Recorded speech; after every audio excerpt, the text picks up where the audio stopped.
Media पर मैं हूं अंकित अवस्थी और आप हैं मेरे साथ में भारत की राजनीति में आए हुए एक अनोखे प्रकार के विवाद की चर्चा करने के लिए। भारत की जब भी बात होती है तो भारत के कॉन्स्टिट्यूशन का आर्टिकल नंबर 1 पढ़ा जाना जरूरी होता है, जिसमें कहा गया है कि India that is Bharat shall be A union of state, यानी कि भारत राज्यों का एक संघ होगा। यहाँ पर यूनियन ऑफ स्टेट के कारण ही आज भारत में 28 राज्य और 8 यूनियन टेरिटरी मिलकर के भारत का निर्माण करते हैं। यहाँ पर जो ये स्टेट्स वाली बात है, यहाँ पर याद रखने वाली बात ये है कि भारत विभाज्य राज्यों का अविभाज्य संघ है।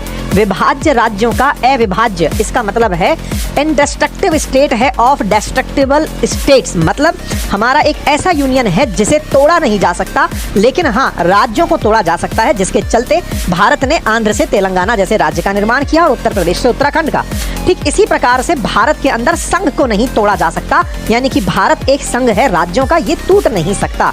अब ऐसे में ये लाइन जब हमें पता हो, उसके बीच में भारत का ये नक्शा हमें ज्ञात हो कि हमारे यहाँ किस तरह से तमाम राज्य हैं जो दिशाओं के हिसाब से ऊपर की तरफ उत्तर, नीचे की तरफ दक्षिण, राइट की तरफ ईस्ट और लेफ्ट की तरफ वेस्ट में बदले हुए हैं।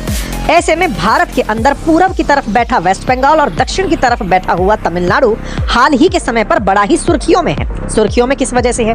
बात अगर वेस्ट बंगाल की हो तो हाल ही में वेस्ट बंगाल के मुख्यमंत्री ने ये कहते हुए सबको सकते में डाल दिया कि मैं केंद्र के कानून, जो संसद द्वारा पारित कानून है वक्फ एक्ट, उसकी पालना में इन संपत्तियों का जो कि पश्चिम बंगाल में है उनको मैं नहीं वापस लूंगी। अर्थात अगर कोई विवादित जगह है, भले ही संसद ने कानून बनाकर कह दिया हो कि ये कानून के तहत संपत्तियां जो वक्फ के अधीन आती हैं, उन संपत्तियों पर अगर अतिक्रमण है, सरकार उन्हें डिस्प्यूटेड मानती है तो उनको रिक्लेम किया जा सकता है। आपने अपनी तरफ से कहा कि मैं संसद की बात नहीं मानूंगी।